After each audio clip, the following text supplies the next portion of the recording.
Did you know that ADHD rarely comes alone? Most people are familiar with the standard package: the distraction, the restlessness, the difficulty staying focused. But there's an unsigned contract that comes with this diagnosis, full of hidden clauses buried in the fine print that almost nobody has read. Signs you've probably already felt, already lived through, already suffered, but never once imagined had anything to do with ADHD. And that's precisely where the problem lies. When these signs go unrecognized, they get rebranded as personality flaws, oversensitivity, or simply just the way you are. Clumsiness becomes a nickname. Sensitivity to rejection becomes drama.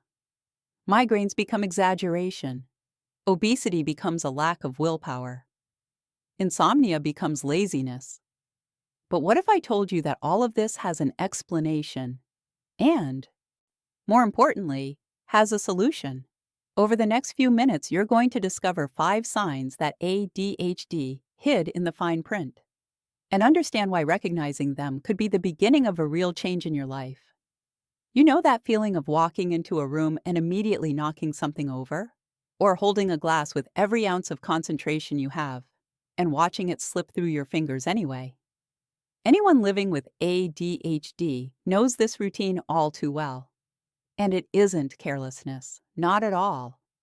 Around 50% of people with ADHD also carry a motor coordination disorder, which means the brain literally processes movement differently, making trips, collisions, and minor accidents a genuine part of everyday life. Physical clumsiness is rarely taken seriously, all yet it carries a very real weight on a person's self-esteem and on the way they see themselves in the world. Imagine growing up hearing, "You're so careless," when, in reality, your motor system simply needs a different kind of support. Things like activities that work on proprioception, body awareness, dance, or even gentle martial arts. And what's particularly striking is that this clumsiness tends to come hand in hand with other surprises that ADHD tucks away in its fine print. Has someone ever replied to your message with a dry, "okay," and you spent the next several hours trying to work out what you'd done wrong? Or received a small piece of criticism at work and felt as though the ground had disappeared from beneath your feet? This has a name: rejection-sensitive dysphoria, better known as RSD. And it's one of the most underestimated signs of ADHD. The prefrontal cortex, which should act as an emotional filter, runs at a reduced capacity in these individuals, allowing every rejection, even imagined ones, to land with full, unfiltered force. The trouble is, RSD doesn't warn you that it's overreacting.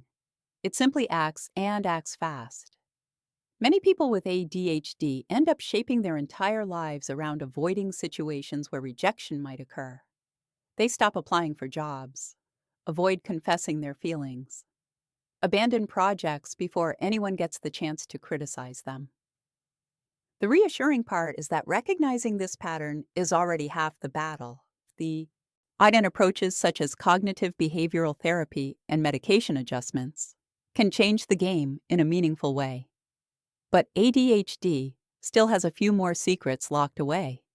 If you have ADHD, and you're also one of those people who always seem to have a migraine lurking just around the corner, know this: that is not a coincidence, and it isn't bad luck. A substantial study, conducted with more than 43,000 participants, found a significant association between ADHD and migraines. And the explanation runs through the very same neurotransmitters that are already well-known players in this story: dopamine and noradrenaline. When these chemical messengers are dysregulated, they don't only affect focus and behavior, they also interfere with blood vessels and with the way the brain processes pain. The practical implication of this is important. Many people spend years treating their migraines in isolation, never realizing they are part of a larger picture of comorbidity with ADHD. Identifying this connection can completely transform how treatment is approached. From medication adjustments to simple changes in routine, such as regulating sleep, reducing dietary triggers, and practicing relaxation techniques that benefit both conditions at the same time. And speaking of routine and sleep, the next sign that ADHD hides in its contract is perhaps the most insidious of all. If you've ever found yourself opening the fridge without actually being hungry, working your way through an entire packet of biscuits whilst watching a series, or simply being unable to stop after the first portion, welcome to another rarely discussed chapter of ADHD. A remarkable study, carried out with more than 700,000 participants, directly linked ADHD to being overweight and to obesity.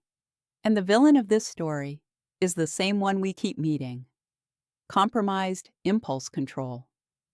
The brain demands immediate reward, and food is one of the fastest ways to deliver it.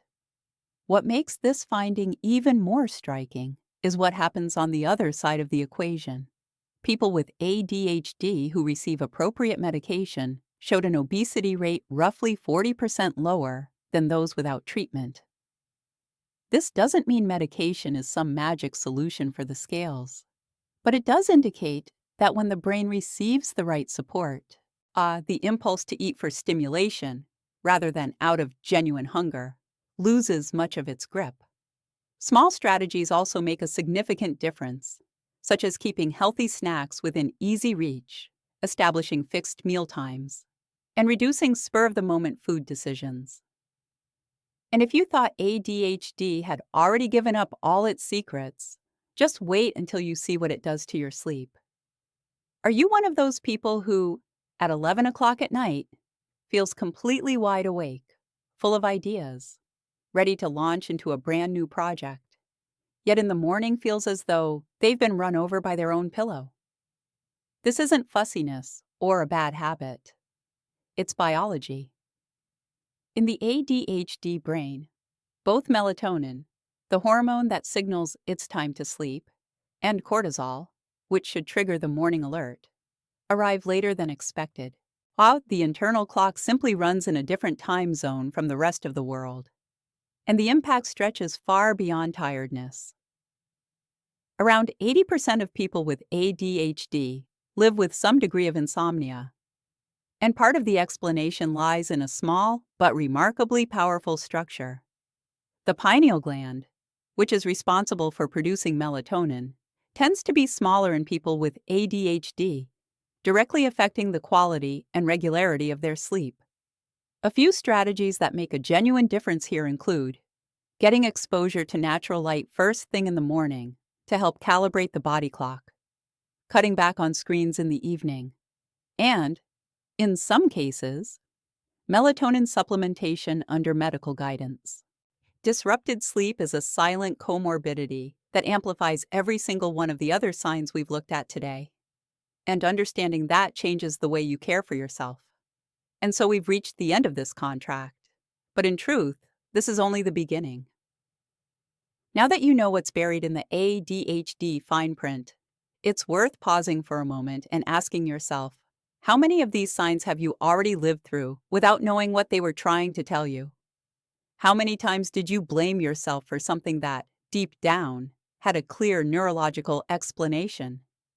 The clumsiness, the RSD, the migraines, the complicated relationship with food, the dysregulated body clock. None of these are weaknesses, and none of them need to be carried alone in the dark. Knowledge only transforms when it becomes action. So here is the real invitation. What are you going to do differently from today? Are you going to look at your sleep with a little more compassion? Are you going to seek support in understanding your relationship with food? Are you going to stop calling yourself dramatic every time a rejection hurts more than it feels like it should? Small shifts in perspective, combined with quality information, have the power to rewrite entire stories. And yours deserves to be rewritten with greater lightness and understanding. If this resonated with you, just imagine what's still to come. Subscribe to the channel, hit the notification bell, and come along with us. Because here, the fine print always comes to light.